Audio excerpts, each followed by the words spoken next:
Hello,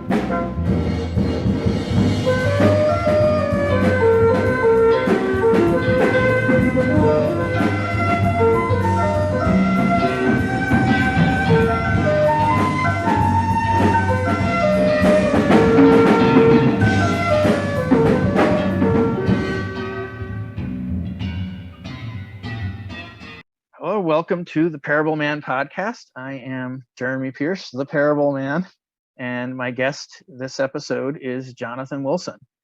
Jonathan has a Ph.D. in history from Syracuse University, where I did my Ph.D. in philosophy. And he is, I guess his focus for his dissertation was on intellectual history, particularly U.S. intellectual history.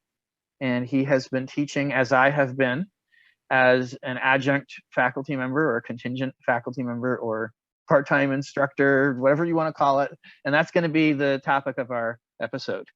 So thank you for joining me, Jonathan. Thank you. My pleasure. So I think we should probably start by explaining what that is. What is it to be an adjunct faculty member?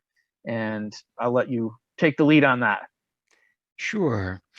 For anyone who's not familiar with how higher education faculty jobs work, there are a couple of terms that we'll be returning to a lot, I think. One is contingent work or contingent labor, which would basically refer to any kind of faculty job outside the tenure track job, outside a job that results in not only full-time work, but long-term or presumably permanent work with the protections of tenure so that you're very difficult to fire without cause.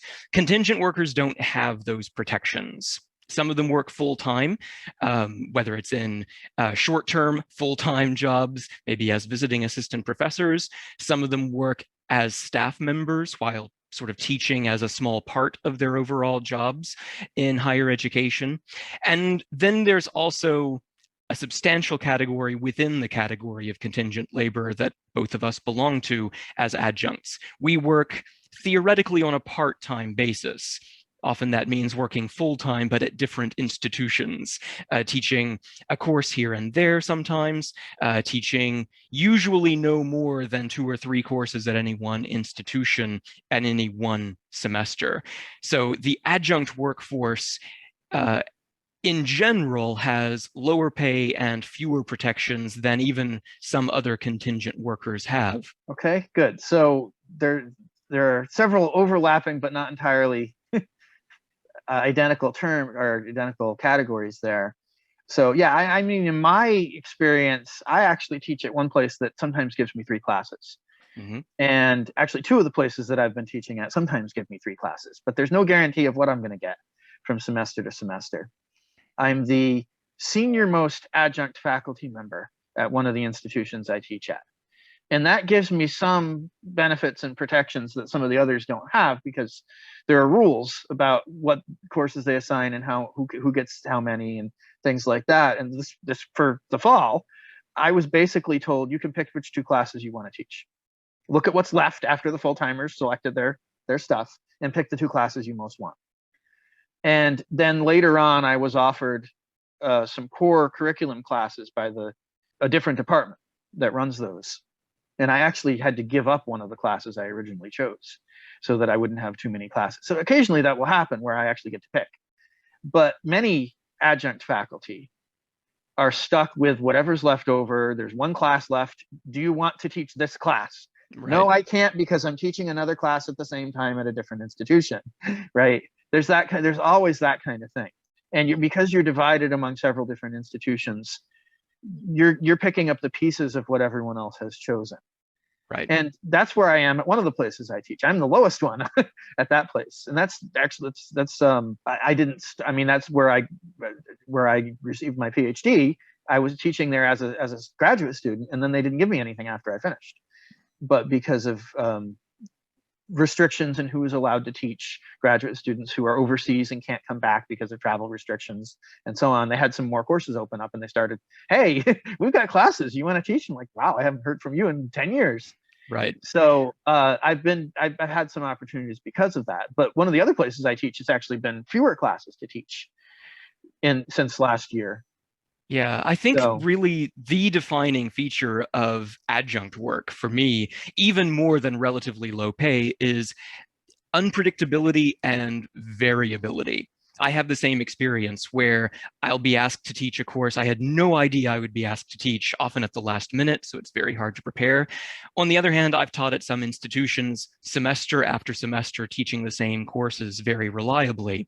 The pay can vary from, at many community colleges, maybe $1,500 or even $1,000 a course in some cases for adjuncts, to at larger universities, at wealthier universities, sometimes it's several times that much. The national average is about $3,000 a course, I think, but I've taught for half again as much of that. I've taught for substantially less than that at different times.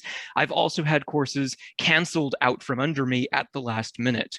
So a course I was scheduled to teach in the spring, I learned I would not be able to teach in early December, after my very last class of the previous semester. So all the preparation I had done for that spring course was out the window. That sort of collapse of your plans tends to be yeah, really common. I have had it much more close to the beginning of the semester that I have been told this class is not going to run, like 3 days before the semester starts.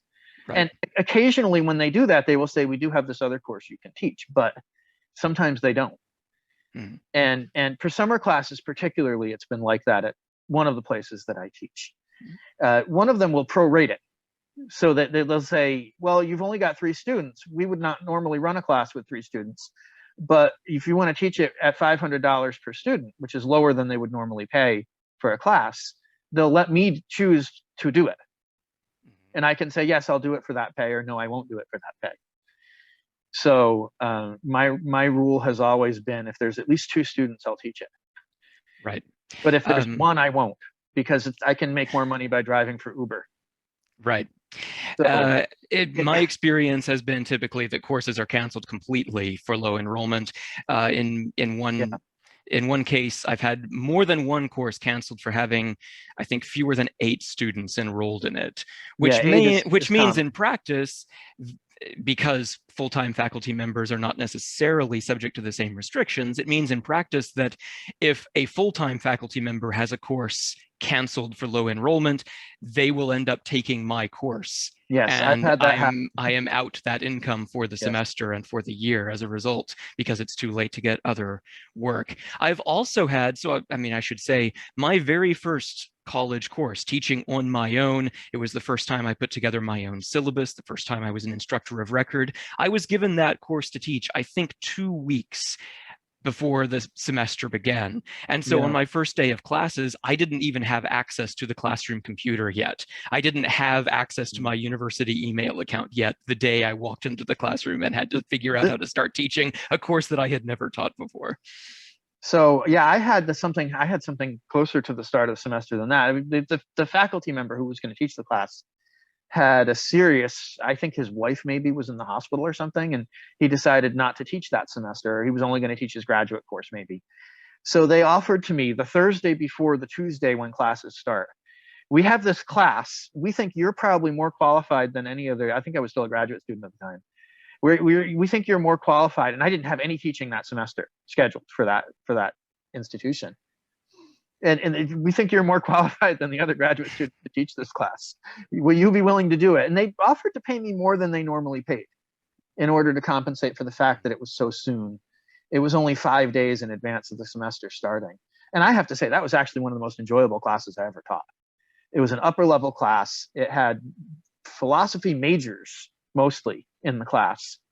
And it was probably one of the most intellectually rewarding classes that I taught. But yeah, I was very, and I had not prepared everything I needed to teach. I think this is So something it that was a lot of work. I think this is something that we really do need to say. Adjunct work as teaching work can be very fulfilling. It's why many people do it. We don't simply do it necessarily to settle, as I think sometimes more secure workers in higher education think. I've often gotten that response when I talk about adjunct issues. Very often we do this work because we're very good at it, because we have good experiences teaching students, and because we're dedicated to to this life. We are dedicated to the work of education just as much as a more secure faculty member would be. But lest we get too much into the sort of Four Yorkshiremen sketch version of adjunct life, we should probably like establish a larger picture of what is happening in higher education. I found numbers from the American Association of University Professors that might actually help us talk about the big picture here. Okay, so do you want to say something about why it is that there is adjunct work to begin with? Yeah, this is a good idea. What how did this happen? Right. Well, the theory of adjunct work, and I guess more broadly the theory of contingent work as faculty members in higher education, is sometimes either you do have emergencies come up and you have to find people quickly to work, but also there is this idea that I often see people refer to, that adjunct faculty members are, as the name implies, sort of temporarily attached to the university or the college from some other work. That we are, for example, as I had in college, we might be attorneys working locally who can teach a course in business law that will be useful to students at my college because it will provide insight from someone actually working in that discipline. In this way, the adjunct instructor is bringing in sort of hands-on knowledge. That's one theory of how this works. And more broadly, contingent faculty members generally are creating flexibility when a full-time faculty member has to be called away by an emergency, or when you want to hire a visiting professor from some other institution who can bring special knowledge for a year or 2 years, or maybe someone who can come in on a fellowship to address certain issues that you would like your campus community to have access to. That's the theory. In practice, contingent workers have become, in many ways, the backbone of the teaching force. So the American Association of University Professors, the AAUP, published a report in 2018 that provides, I think, probably our best single source of up-to-date information. It comes from 2016 Federal Bureau of Labor Statistics numbers. But this report found that 73% of American college instructors today are not on the tenure track. The largest single population of instructors in higher education are adjuncts, part-time workers. They're about 40% of the total labor force. The next largest number are graduate students. They're about 20%. The smallest number, fewer than 10% of instructors in higher education in the United States, are people who are tenure eligible on the tenure track, but haven't achieved tenure yet. They're outnumbered about 2 to 1 by people who already have tenure. So what we are seeing, as these numbers have shifted over time, it's very visible in this report. If you look at how proportions have changed since the 1970s, what we're seeing is that contingent workers have become more and more of the teaching force, and adjunct workers in particular have become more and more of the teaching force in higher education at every kind of institution in the United States, except so-called R1 and R2 research-intensive universities. So at colleges that grant master's degrees, community colleges, small liberal arts colleges, small regional universities, at all of those kinds of institutions, part-time faculty members or adjuncts alone constitute at least 43% of the workforce. We are America's professors. I think if you were to look at the number of courses taught, you'd probably have a higher number taught by full-time faculty, tenure track faculty, because they'll give them more courses than they will to adjuncts sometimes. Although, I mean, I guess it depends on the institution. But at a community college, the full-timers are teaching 5 classes each usually. Right. So whereas they won't let me teach more than 3 at the community college that I teach at, and they hardly ever have 3 available for me. Right. So it's probably a higher percentage of courses are taught by full-time faculty, especially tenure track faculty, than adjuncts, than the numbers you just gave. Right. But if you're just looking at number of people, Right. That's what that number is, right? Exactly. And so some institutions in the reports they publish for internal consumption will measure their faculty workforce in terms of FTE instructors, full-time equivalent instructors. So a university that has 300 adjuncts, but they're teaching 2 courses each, and maybe 4 courses a semester is a full-time load. You're talking about what did I say? 300 adjuncts. That's 150 full-time equivalent faculty members, basically. So Oh, there so are they'll all count sorts of them different towards ways that. to measure these things. Yeah, Um, they'll count them as half a person, basically. right. Yeah. I've seen this. It can be very difficult to find out how many actual adjuncts or other contingent faculty members are teaching at any given institution. There's another way to look at this, though, and that is by looking at the courses that an average student is going to take. I ran this for my own purposes at 2 colleges I was teaching at in 2018, I think, in the fall of 2018, looking at how many students were taking first-year courses with adjuncts versus other faculty members. And at one college, I found that 36% of our students in introductory courses were taught by adjuncts. At the other college where I was working, I found that 72% of our students in introductory courses were being taught by adjuncts. So on that basis, often adjuncts are much more the face of a department for students outside the major than they are for students in the major. Well, yeah, and I think adjuncts are more likely to get assigned those introductory classes because the full-timers want to teach in their specialization.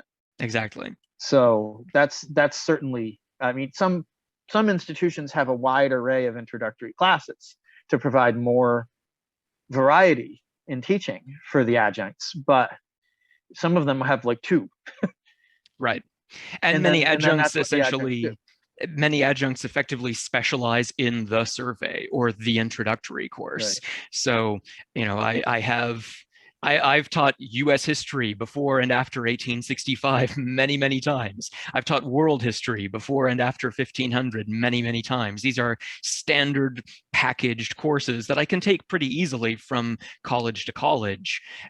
At the same time, I've also taught master's level courses. I've taught honors courses in specialized subjects. So again, we have the variability of the adjunct experience. Right. Yeah, I've never done a master's level class, but I didn't know they hired adjuncts for that.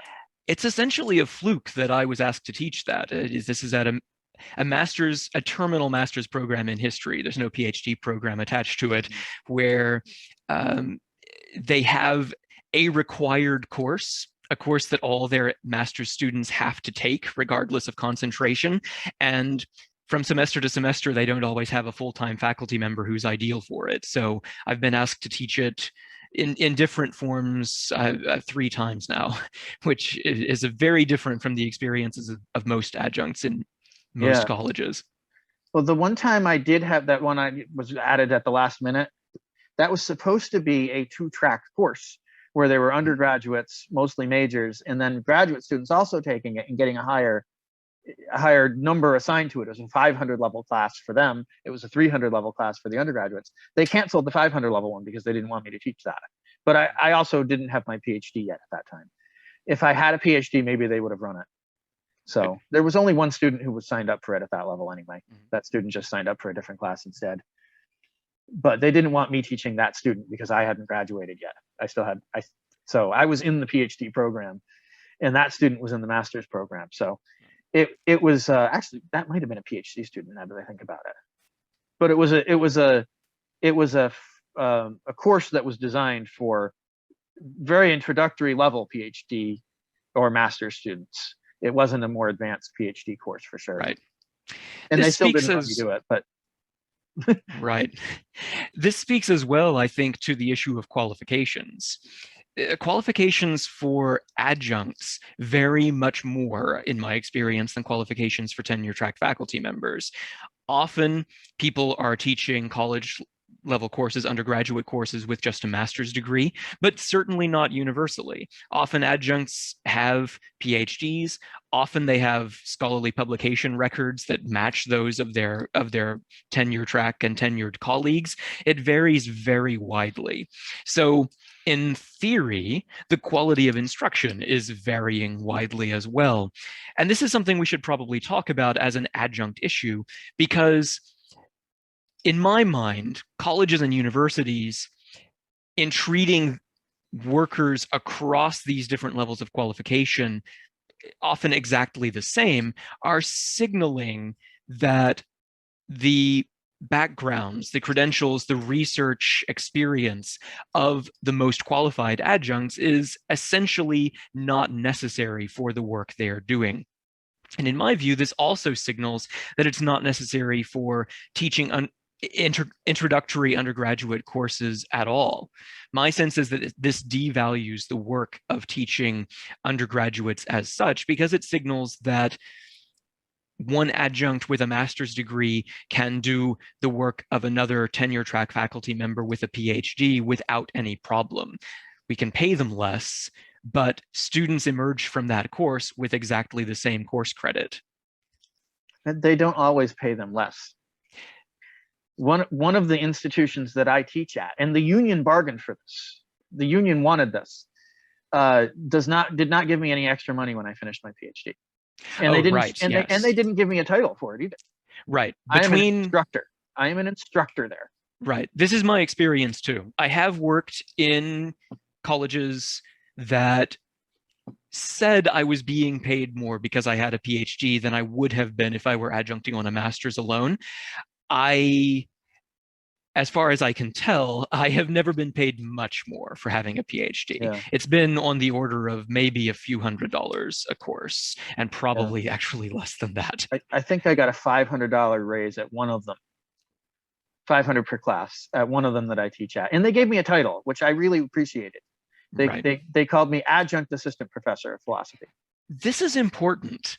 This gets at one of the things that adjuncts and other contingent faculty members as well, but especially adjuncts complain about the most, is the way the institution signals a lack of confidence in them and a lack of respect for their learning.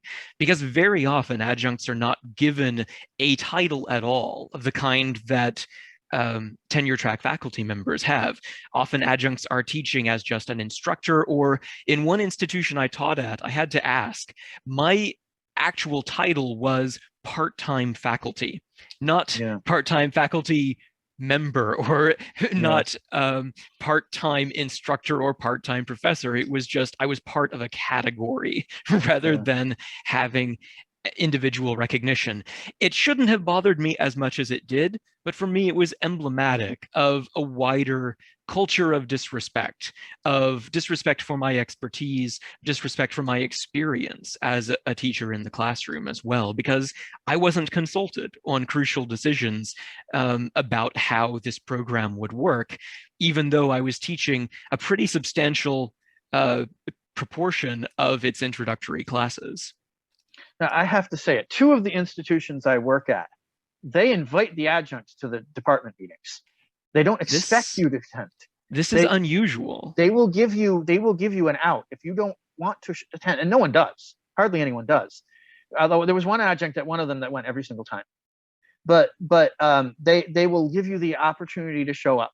The only semester I did was when they gave me a 1 semester visiting professorship, and they encouraged me to show up. So their rule is, if you're adjunct, we will invite you, but not expect you to come. If you are visiting, we will encourage you to come, but if there's reasons that you can't, we're okay with that. If you are full-time, tenure track, or tenured, if you're not there, there better be a really good excuse. That was the way they structured it, and that allowed for adjuncts to have schedules that aren't going to allow it because they're teaching in another institution or whatever it might be. But they were welcome, and I thought that was a nice gesture. I agree. I think this is, if any full-time tenure track faculty members are listening and want to think through, how you can keep your adjuncts happier, one way to do it is to afford recognition of your part-time and other non-tenure track teachers as workers and as colleagues. Invite them to things without requiring them to do unpaid work.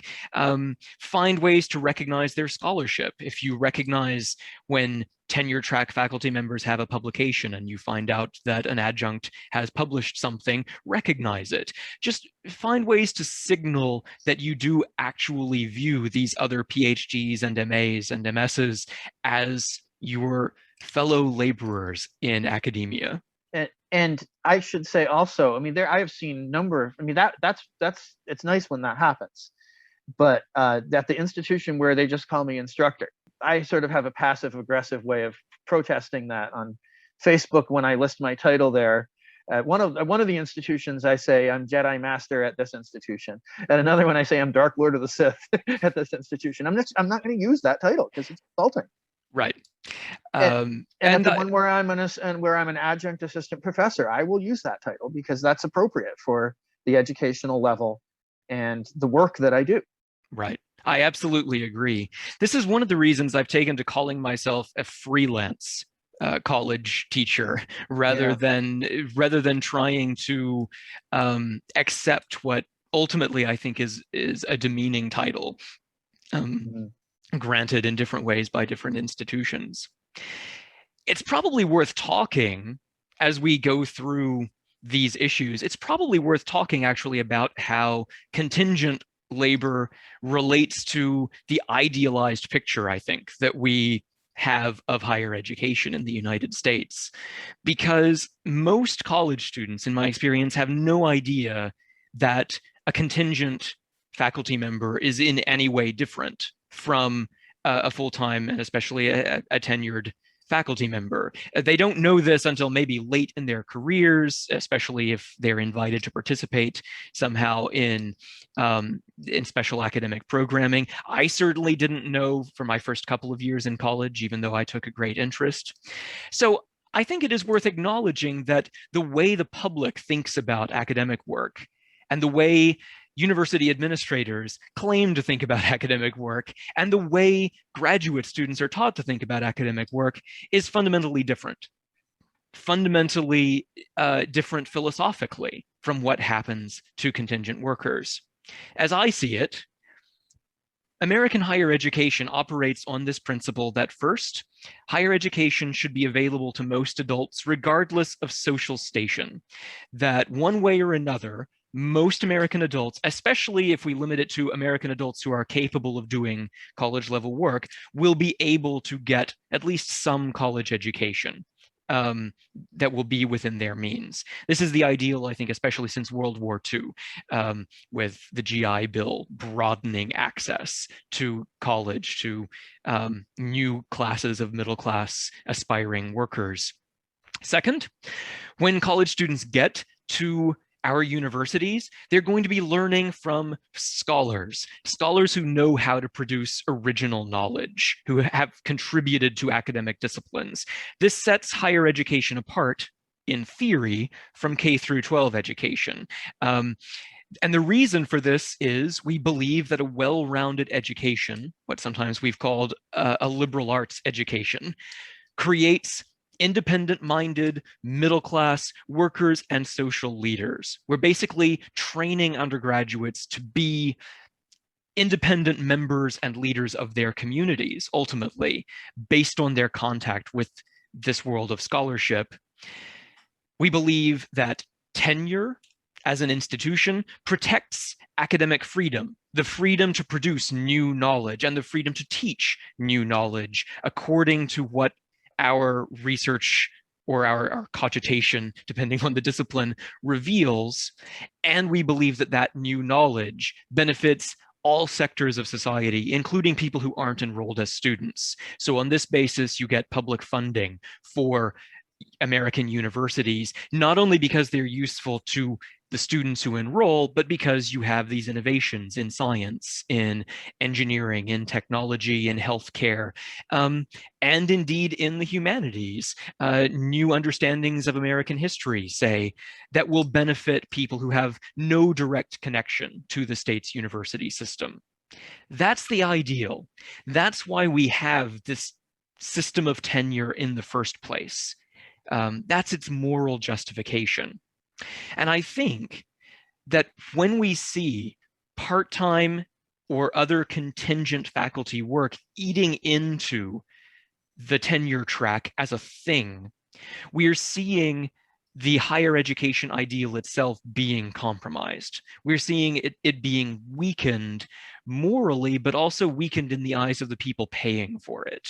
And I think this helps account for a lot of the trends we see in higher education today.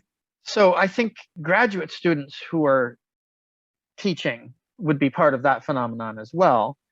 And that happens at the research institutions in much larger numbers. So I don't think it's just at the community colleges and the smaller liberal arts schools that you're going to see this sense that something is eating into what higher education ought to be. I think you're going to see it right at the research institutions as well. And because the graduate students are, I mean, I guess one of the things that not a lot of students know, and not a lot of the general public knows, is that to be in a PhD program, typically, the institution is paying for that program, right, by having each student be either have a fellowship that covers their tuition, in which case they don't do much teaching, or a graduate assistantship of some sort, a teaching assistantship of some sort, where they will be a TA and then perhaps get to a point of teaching their own courses, depending on the institution and the department. I actually had 6 years of teaching assistantships in my PhD program, 3 years as a teaching assistant under a professor, and 3 years teaching my own courses, because my department was very set on training us to teach our own courses. And that's not common, but it happens. In my experience, that is actually pretty uncommon, that at least in the field of history, I should say, it's usually not going to involve such an apprenticeship that a graduate student gets to teach their own courses. Usually they're very much, in whatever that means, assisting a regular faculty member. They're leading a discussion section 1 hour a week for but this is three sections of different students, and then they're doing all the grading for the class. Right. That's typically what it is.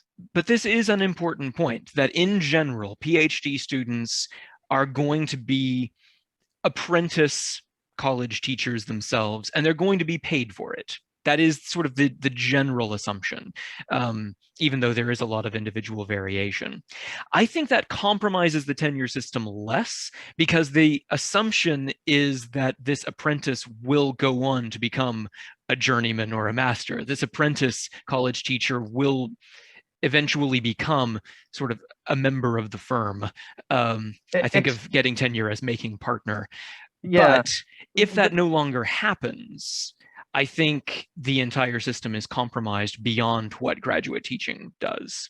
And the system is perpetuating the problem, because they take more graduate students, far more graduate students than there are jobs. This is absolutely true. Not all of them complete their degree, but a far larger number of them complete their degree than there are tenure track jobs. Absolutely.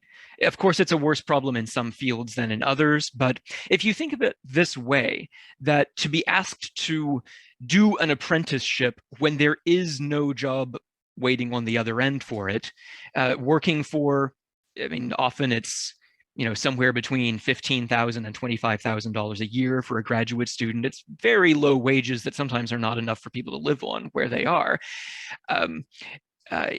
If you are asking people to enter that kind of an apprenticeship for those wages, you are exploiting them as well. You're exploiting graduate students as well as adjuncts and visiting assistant professors and other contingent faculty members. And the data on this, I can really only speak to my own field of history, but in the most recent report we have, that comes from the American Historical Association, in 2019, during that hiring year, American universities graduated 986 new history PhDs. Nearly 1,000 people got doctorates in history from US universities in 2019. That same year, only 538 full-time positions at any rank not just tenure track entry level jobs, but this would be full professorships. This would be visiting assistant professorships, any rank. Only 538 full-time jobs were advertised, which means that every year, because we've seen these numbers year after year, every year, hundreds of people at minimum are graduating into a career that does not exist in the United States. And that's just And one field. right. That's just one field. History is worse hit than some, but actually it's not as dire as some other fields, especially other humanities fields. I But we suspect, actually see this yeah. problem. We see this problem outside of the humanities as well. It's just sort of masked, I think, by the fact that there's more of an assumption that PhDs are going on to jobs in industry than there is in the humanities. Right. And I mean, yeah, if there are a few fields in the humanities where you might think someone getting a PhD there might have a kind of inside track more toward getting certain kinds of non-academic jobs like at think tanks and that kind of thing, but there are hardly any jobs in that. There really are hardly any. Right. So the way to do that is to take on a task of becoming a writer, publishing in forums where people will see your work, and then a think tank might invite you to join them. I think that's really the only way it's going to happen. Very rarely will they have job applications or anything like that, but there's hardly anything that I am aware of, unless you're going to teach high school history with a history PhD or high school biology with a biology PhD or something like that. There's hardly anything that people might think you could just go and do if you don't get an academic job, unless you have a degree where there is an industry that wants people with PhDs, like in engineering. Right. And much of the problem here is actually the opportunity cost of being in a PhD program, because most people with PhDs, and probably to a lesser extent, many people with master's degrees, have given up years in the full-time workforce to complete those degrees, to complete those qualifications. In history, it's very common for a PhD to take, 7, 8, 9 or more years sometimes to finish. And during those years, sometimes your contracts prohibit you from having outside employment if you're on an assistantship or a fellowship. Right. If you now not everyone honors Yeah, those contracts, but if you do, that means you have a gap of years in your resume when you go trying to apply for a job outside of academia, a gap that will mystify employers and that, frankly, your work as a PhD student is not going to fill in their minds. and they think you're overqualified. Right. That's the other thing. They think you're overqualified. Now, what's wrong with hiring someone who's overqualified? They don't think you'll stay. They think you'll Right. jump at the nearest opportunity to take something that's more advanced in And pay or in reputation or whatever it might be. so you end up with this terrible bind that PhDs looking for other kinds of work that isn't available in the academy are simultaneously underqualified and overqualified for many of the kinds of jobs that they want to apply toward. Yeah. Now, are there jobs that do it? I know a guy who did a PhD in philosophy. He actually got a tenure track job. He hated it. He worked at it for a year at a major research institution, a big state college, big state university. And then he took a job with Google, with their sort of idea team. They thought, oh, PhD in philosophy, that sounds great. Now, there are those cases, but they're somewhat rare. And there just aren't that many of those types of jobs that are out there. Not to hire 500 historians, Right. right, and then another however many hundred philosophers, and so on. There just aren't that. I mean, you have to be really creative and be willing to go anywhere as well.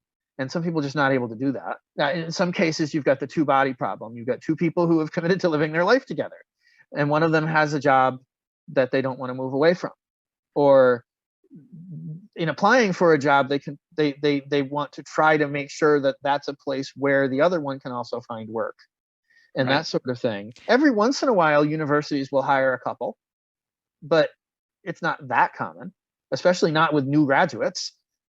That's not something they're likely to do. Right.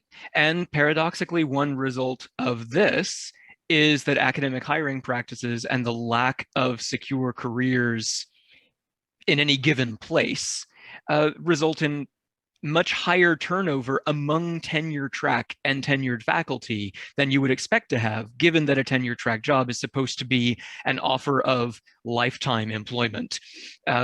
When people can't actually build lives in a place because of the way academia works, this actually leads to unnecessary turnover in those positions. Ask me how I know that. There are so many factors that influence why people take the jobs they do, and I have seen, I mean, in my case, I have very unusual circumstances. I have 5 children, 2 of them have disabilities. I could not take a job in another location than where I was living, because it takes a year to set up disability services in a state and to get the educational system on board with everything that you need for your kids' education and all that. So I refused to consider jobs unless they were tenure track, if they were out of state or even more than 100 miles from where I was living. Exactly. So I was applying to visiting jobs that were guaranteed to be at least 3 years. And I was applying to tenure track jobs. And then I was applying to local jobs. And I had interviews, but with the market the way it has been, in some of those jobs, they really wanted a particular kind of person. They were very narrow jobs, and they had to interview some people. So they picked people who were sort of not that far from what they were looking for, but I wasn't it. There were some jobs that were like that, but there were other jobs where it's just a lottery. Right. You'd have 400 people apply to the job. They can only interview 12. Right. And this probably 300 of them would have been fine. Exactly. They would have done a great job. and this gets at, I think, a conceptual problem with tenure itself in its current form, because the tenure system has evolved into this system that assumes you're hiring, I think, a world-class expert in a thing to do a job that fundamentally is mostly, at most institutions, about teaching undergraduates.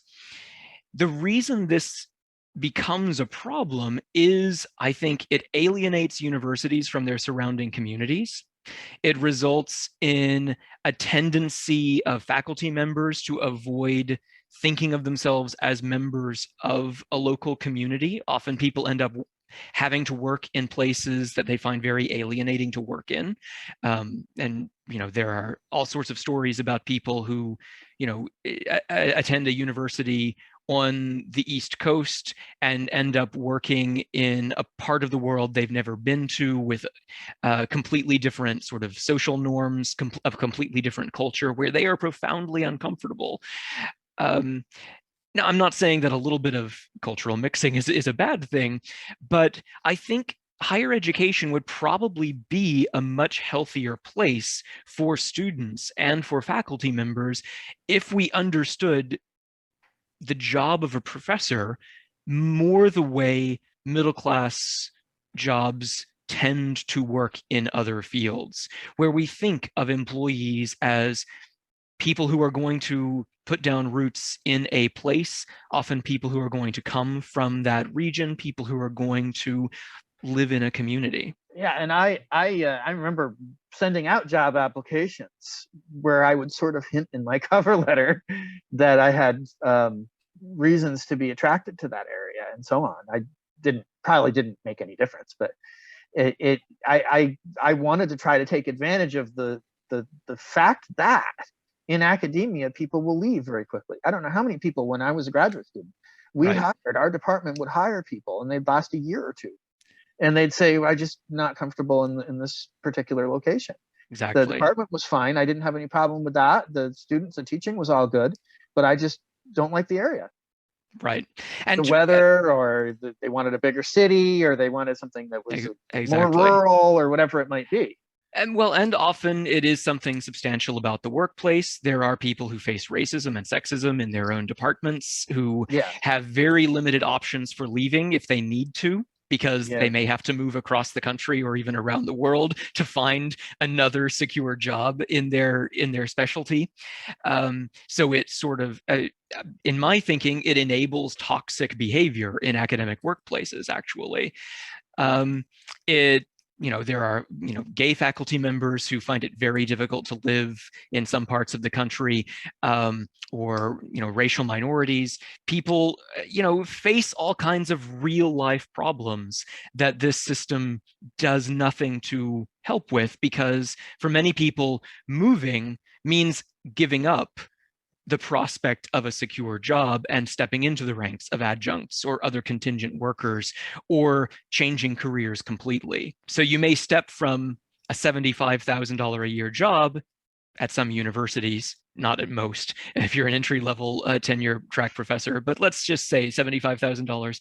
You may step from a job like that down into a job that pays a third as much, simply because you were no longer able to work in the department that first hired you. That's simply unjust. That's unjust, and it enables bad behavior in academic workplaces.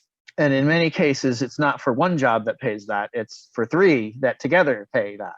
Exactly. And you're doing more teaching than you were doing. And you don't have the time to do the research that you went into this in order to, partly you went into this in order to do. Right. Which leads into two, I think, interrelated problems. In addition to the sort of the moral problem of injustice and the problem of what this does to workplace relationships, you also have the way adjunctification or casualization, which is more of a British term, affect the experiences of students, and you have what it does to undermine academic freedom in general. With respect to the experiences of students, I think, again, experiences vary widely. Some students, I think, really thrive when they're taught by faculty members who specialize in teaching. That's one thing we need to take a look at as a profession. It's the fact that many times contingent workers, because they focus exclusively on teaching, or more exclusively on teaching because that's all they get paid for, often they may actually be very good in the classroom. But on the other hand, if adjuncts have to work at 3 or sometimes more institutions in the same semester to make ends meet, making maybe a couple $1,000s a course, that's very common. This means they can't really invest the kind of work in their students, the kind of time in developing their students that they should be able to. If they're teaching only first-year courses, it means students don't get to know their faculty members over a period of time. This is something that happens often to adjuncts. Students will come to you who've taken one course with you, and they're really excited now because you taught the one course well, but they ask you, so what else are you teaching? And you have to tell them nothing. I may not be here at all next semester, Right. or I'm only teaching the same course over again. So sorry, you're going to have to gamble on another faculty member, or more likely, take another course in another discipline. So it's harmful to departments and their numbers that way. So in general, I think adjunctification is probably bad for the experiences most undergraduate students have. But it's bad in complicated ways. It's bad in ways that the academy is very bad at accounting for. The other thing that the academy isn't always good at accounting for is academic freedom, but I think I just interrupted you. I was just going to say, I've had that experience lots of times. Students come to me and say, but I mean, one of the places I teach, there's two main courses that I teach. And one of them is Introduction to Philosophy. The other one is Ethics. The Ethics is a 200 level class. Everyone at that institution has to take both classes. So after the Introduction to Philosophy class, they're often saying, when are you teaching the Moral Philosophy class? And I'll say, well, I'm not teaching it next semester. I might be teaching it next year, but I have no idea. But then as soon as it appears on the schedule, they'll sign up for it. Right. So, but then after the Moral Philosophy class, they'll say, what else are you teaching? I want to take more philosophy classes. And I'll have to say, I don't teach any other philosophy classes. They don't let me. And, exactly. And I mean, it's hard enough for the full-timers to find higher upper level courses that they can teach so that they can do it once a year at that institution, because they're doing the core curriculum courses as well. So maybe they'll get to do that once a year, but we'll never get to do that. Right. So And this causes problems for faculty development. It results in adjuncts who are responsible for teaching introductory courses having less experience, often teaching in their own specialties than they would otherwise have and be able to bring to bear on the introductory courses. So there are all of these cascading effects down the line, including what it does to academic freedom. So that's the other big topic I really want to hit, because the whole reason tenure exists in the United States is its connection to the principle of academic freedom. Tenure exists so that, in theory, professors can do research and can teach their research without fear of interference from people who don't know what they're talking about, maybe on political grounds. So right. in the early 20th century, actually, there's a very good article going over some of this history in the Washington Post just a few days ago, June 9th. Emily Levine published in the Made by History column, published sort of a history of tenure and a consideration of its future. And as she pointed out, tenure originated in the early 1900s. The AAUP, the American Association of University Professors, was deeply involved in that process. It emerged because trustees and university presidents were firing economists and sociologists for their political views. Mm. If now only a small fraction of the teaching force in higher education has any prospect of even ever having tenure protections, and if losing a tenured job or a tenure track job means you may never work securely again in your field, then I would argue that tenure no longer serves its purpose at all. Adjuncts in general have no formal protections for their academic freedom. Adjuncts can be let go with no explanation from semester to semester. Often our contracts specify that we can be fired at any time for any reason, in fact. If you're adjuncting at a public institution, you theoretically have standard First Amendment protections for your own speech, but not necessarily academic freedom protections for what you teach in the classroom in the same way a tenured faculty member would. And if you're an adjunct teaching at a private university, very often you have literally no protections at all. And because casualization, because contingentization is being held over the heads of every scholar working in higher education one way or another, that means academic freedom itself is not protected by the tenure system that exists today. For a large percentage of faculty anyway. And I think it should be said, this is a concern that you should have regardless of what your political beliefs are. Because there are going to be institutions that are going to favor leftward views, and there are institutions that are going to favor rightward views. And there are views that might be fair game if you're on the left that some people on the left aren't going to like. And there are views that might be fair game if you're on the right, but that some people on the right aren't going to like. And I mean, right now we are seeing, I've seen instances where tenured faculty have been disciplined for things that they have said. And we might agree or disagree on what that is and whether that's a good idea. But I mean, I think of there was a case at one of the institutions that I teach at where a tenured faculty member was removed from teaching because he used the name Wuhan virus on his syllabus. Right. I've heard of this case. You have heard of this case, okay. Now I'm not putting forward a view on whether that's a good idea or not. But as a tenured faculty member, he has protections that I wouldn't have. Right. For something like that. And he'll probably not lose his job over this. Right. An adjunct probably would. An adjunct almost certainly would. And so, yeah, this is a point I end up returning to. I think, so first, academic freedom matters regardless of your political and social views for the same reason that freedom of speech in general matters, regardless of your political and social views. It's not exactly the same concept. Academic freedom is not just freedom of speech in an academic context, but it's an analogous concept, and it's an overlapping concept as well.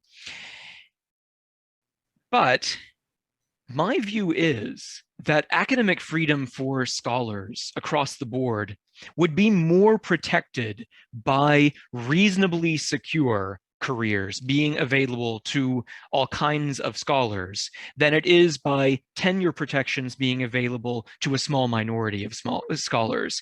And the reason is that, let's say you are a tenured professor and you say something controversial that you believe is warranted or required by scholarship. You are disciplined for this. You are made a pariah on your own campus for this. Let's say maybe you can't be fired for it, or maybe you can. If your institution declares financial exigency, they can lay you off at any time. But in any case, you find that you can no longer work in that place and you want to go someplace more congenial. If that means giving up 2/3 of your income, if that means giving up any kind of job security at all, you can't move. And so your academic freedom as a tenured faculty member is threatened by the lack of reasonably secure full-time careers across the board. Because being able to move from job to job is good for freedom. Right. So if you remove the protections that this faculty member in question has, and they could fire the guy over that, if it were available for him just to take another job pretty easily, then he simply could do that, as would be so in most fields, in most lines of work. Exactly. This is something that's fundamentally strange about academia, and I think it leads to a great deal of public anger actually at academia, because the perception of most people not working in higher education is that professors are impossible to fire, period. So anytime we have a professor getting into trouble for what they say, facing harassment, facing termination, whatever it is, all over social media, you will find expressions of schadenfreude, expressions of celebration that finally a professor has been held to account. When very often we're talking about forms, what we're seeing actually is that the public don't understand how most professors actually do their jobs. They don't understand the conditions in which most college instructors are working. They don't understand that most of us will never have even the prospect of being unfireable. But not only that, most of us don't even have the normal workplace protections that people in other middle class careers have, because we don't have the same kind of mobility. Right. And that loss of public confidence, I think, matters a lot, because you're seeing more and more political attacks on higher education itself, more and more attempts to defund entire departments or to defund universities, more and more attacks on professors in the public sphere for saying things that may be protected by academic freedom principles, but which in practice they're very vulnerable to challenges on. The loss of the confidence of the taxpayer in higher education is creating a really dire situation for all of us. And we're living in a moment when we do have right now, worse than I think even a few years ago, a lot of heated views about certain viewpoints. Right. And you see it on the left and on the right, I think. So right. It's probably more on the left that you're going to see criticisms of people who have views on race. I mean, more on the right, you're going to see people who getting outraged at people's views on race who are faculty more. And on the left, you're going to be more outraged at things like terminology like Wuhan virus or something like that. I would hope that with some of these things, everyone would get outraged, and with some of them, hardly anyone would. It really depends on the instance. But in my experience, they're both there. And you're going to have, I see people on the left and people on the right who are worried about academic freedom. And I see people on the right and people on the left who are critical of the protections of academic freedom that are there for a small percentage of faculty, with, as you pointed out, not really any awareness that it isn't there for most of us. Right. I think this because I know we have to wrap up soon, I think this brings us to the bottom line in these conversations. We have to ask ourselves what higher education is for, who it's for, what functions are the bottom line for our colleges and universities. And for me, what matters is contingent workers, contingent faculty members are keeping the university system going. We are educating, in many cases, most of the non-majors approaching our subjects. We are teaching foundational concepts across disciplines that our students are supposed to be going out into the world with. And in general, the political differences among faculty members are not the crucial issue, because across the political spectrum, undergraduate students who get a comprehensive liberal arts education report having a positive experience. Conservative students, after 4 years of college, come out saying that they loved their courses across the board. Students come out saying that they experienced levels of freedom of speech in college classes that are comparable to what they say in other parts of American society at minimum. College is supposed to be an opportunity to explore, an opportunity to achieve some kind of personal intellectual liberation. And that's going to involve conflict. It's going to involve ideological contests sometimes, protests. It's going to involve disagreeing with your professors. But at the end of the day, American higher education works very well at achieving that. A 4-year college degree is a less reliable prediction of someone's politics than just about any other demographic factor we look at, because people do go into college and change their perspectives on life. And we need employment practices that recognize the importance of teaching in higher education. We need employment practices that acknowledge the labor of our contingent workers. Would you agree that the adjunct system is the clearest case of white collar exploitation that we have in our society, or at least up there? It's possible, if only because of the sheer numbers involved, because there Yeah. are more than 1 million people teaching in American colleges at any given time, is my understanding. But I would also say that what's more important, maybe, is that what's happened in academia is a harbinger of things to come in other sectors of the white collar economy. Because we are seeing more and more industries finding ways to treat workers as interchangeable and expendable, to put workers on exploitive contracts rather than treating white collar work and middle class lives as going together. I think what's happening with adjuncts is going to affect workers in a lot of other fields as well in the coming years, more and more. I hadn't thought about that. That fits with things I've heard, I guess, here and there anyway. All right. Well, thank you for joining me. This has been a great conversation. Issues that are close to my heart that you know a little bit more about than I do, even though we've both experienced them firsthand. So I'm glad to have had you here to talk with me about it. So I've been talking with Jonathan Wilson. He is a history Ph.D. who has been teaching as an adjunct faculty member, adjunct instructor, or whatever terminology you want to use for it, at several different institutions for how long now? A decade? Well, depending on how you count it, either about 6 years or about a decade. Okay. And I have been doing so for a little bit longer than that myself. And we've been talking about adjunct faculty, contingent faculty, part-time faculty, and the many explanations of why it happens, what it's like, why it's bad, and so on. So this has been the Parableman podcast. I am Jeremy Pierce, and I hope to see you next time. Thank you for listening or watching.